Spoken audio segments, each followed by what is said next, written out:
Hey everybody, welcome back to the Pinay Budget Love, and today we're gonna take a look at our spending for the week because it's already Friday and we have one more day to end the week.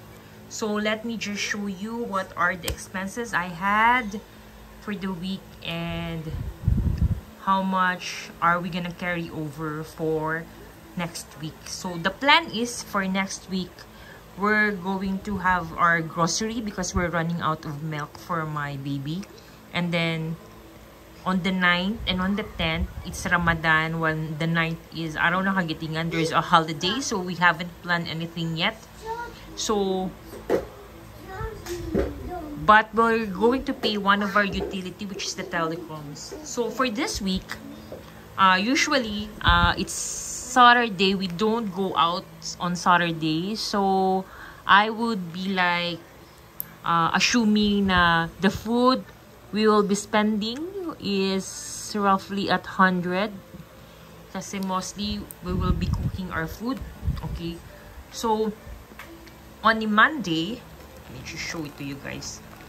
So nung Monday, nag-spend kami ng food for lunch. I think this is lunch. So while doing that, I'm also writing the amount here. So nagkaroon kami ng lunch. Binili namin yung lunch namin for 70 pesos dito sa subdivision lang. So dalawang ulam na yun. And then I start to have my sinking fund, which is on home improvement. Why? Because baka may mga instances na kailangan kong mag-pull out ng funds para sa mga house repairs or mga additional furniture. So, kailangan meron akong funds na pinagkukunan ko rather than get it from the main budget kasi baka out of budget. Tapos yung health naman, so I'm giving it 150. So magka-cash stuffing tayo lately, guys. And then namili rin kami ng mga additional ingredients namin sa market, sa palengke. So that's 500. Alam ko mga mga seafoods. Nag-earn kami ng isang side hustle namin. So that's roughly 2,000. Tapos nag-roll over ako ng 280 amount from the previous budget na may sobra. And then I decided na mag-open din ako ng another sinking fund, which is a business fund. So baka meron lang ako maisipang itayong negosyo. So might as well ngayon palang pag-ipunan na natin. And then I have my YT Premium here as a subscription. So that's only 49 pesos. Tapos paycheck namin. And then nagkaroon kami ng grocery na 482. Tapos, of course, water. Namili kami ng inumin. 4 na galon kasi yung galon ngayon, guys, nasa 25 na yung galon. And then, there's another food, which is 50, pang dinner namin. Yesterday, nag-dinner kami. 50 pesos ang budget. Tapos, meron akong sinking fund for Valentine's. Alright, that's 125 each month. Tapos meron akong caution. I think ang caution, binabaan ko to ng amount 400. Alright. Kasi nag-adjust ako sa ibang sinking fund ko. And then may YT Premium ulit tayo, guys. And vendor 30 pesos. Bumili kami ng gulay. And then today, pumasok ang aking isang subscription fee sa Netflix. So that's 399. And then meron akong miscellaneous na babayaran, which is roughly nasa wait, repeat natin. 565 plus nasa 714. So, nasa miscellaneous siya na category. Kasi hindi naman siya frequent. Hindi siya every period. So, nagbabago yung amount niya. So, ilalagay natin siya sa miscellaneous. And then, we have also another from the market na malengke kami, 80. Alright. And then, tomorrow, I have planned to transfer some amount from my bank account to another account. So, nag-charge na ako dito ng service fee, which is magpo-fall yan sa miscellaneous. And then, assuming ang pagkain natin is 100, mag-spend kami ng 100 tomorrow because we will be cooking mostly of our food. I-add lang natin lahat ng ating expenses for the week. So, it's 399.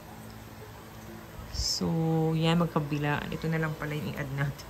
So, that's 120. This is 220. Tama ba yan? Tama ba ako, guys? 70 plus 50. 220. And then we have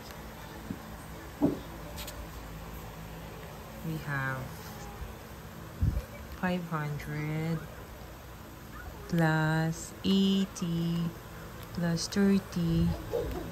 So that's 610.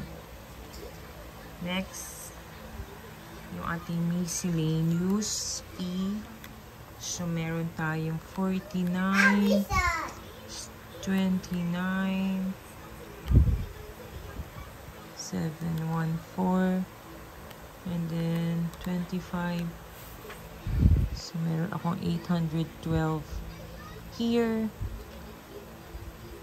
Ayan yung service fee natin. Nasulat ko na pala siya. 150, 200, ayan. So yan na yung ating mga gastos for the week. So i-total natin lahat. 399 is 100 plus 220.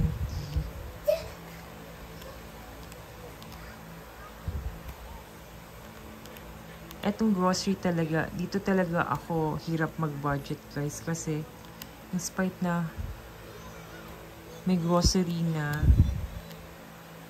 bumibili pa rin kami sa labas. Diba? Parang ha?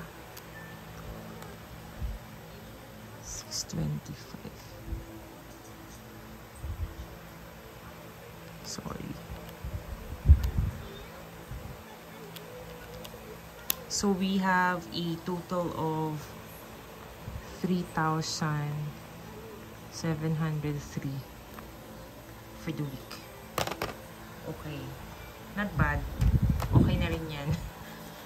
Kasi halos lahat yata napunta naman sa ating mga savings fund.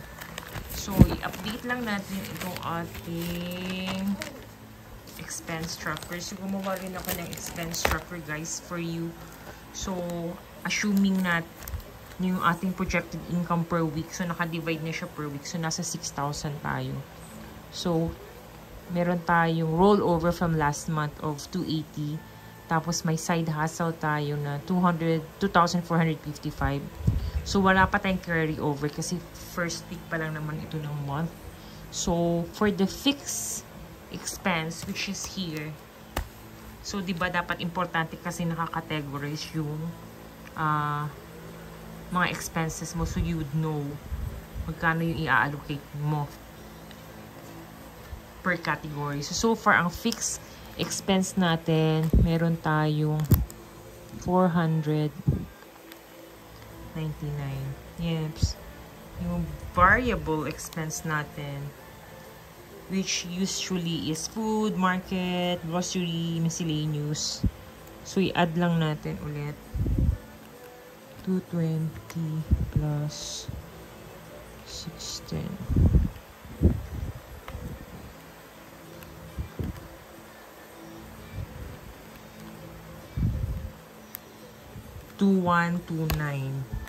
So, meron tayong 2129. So, may yung variable expense ko na pangalawa na pwede ako anytime mag-roll over ng amount. Isa lang to. So, meron siyang 150. Tapos yung sinking fund natin, which is mostly savings siya. 200 plus 200 plus 125 plus 400. So, meron tayong 925 na savings. 925.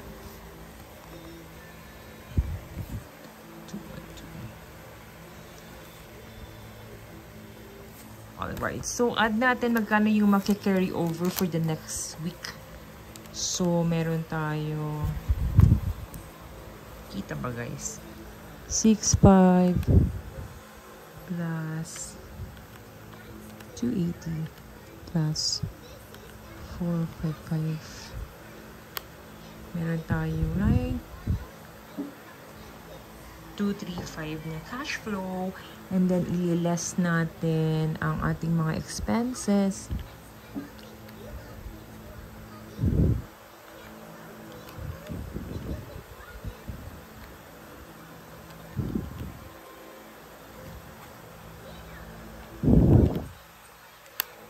So, meron tayo i-carry over for next week na nasa 5,532.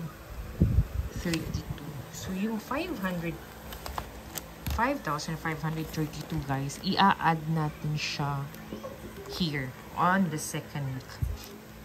So, ilalagay na natin siya. 5,532 to spend. Alright. So, ganyan tayo mag-budget guys. So, talaga lahat naka-lista. So, for next week, malaki yung expected na gagastusin natin dahil meron tayong grocery. Usually, grocery namin nasa 2,000. Tapos, may savings, fund, sinking fund naman akong gagawin. And then, yung aming telephones. So, yeah. So, ang next natin, guys, is we'll be doing the stuffing, the cash stuffing. Ito kasing home improvement, tapos na ako niyan. Itong business fund, tapos na rin yan. Ito na lang dalawang to, hindi ko pa nalalagyan. Yan. So, sana na-enjoy nyo itong ating spending outlook for first week of April. And hopefully meron kayong natutunan as we continue with this journey. And simulan nyo na rin ang pagbabudget guys para makapag-ipon kayo ng mas maaga at mabili nyo yung mga gusto nyo at saka mga gusto nyo gawin sa buhay, di ba? So ako kasi kailangan ko talaga mag-start up, especially for my emergency fund na hindi ko pa nagagawa ever. So this time, talagang i-discipline ako yung sarili ko para lang ma-meet itong mga ganyan. So until then, see you next week. Bye-bye.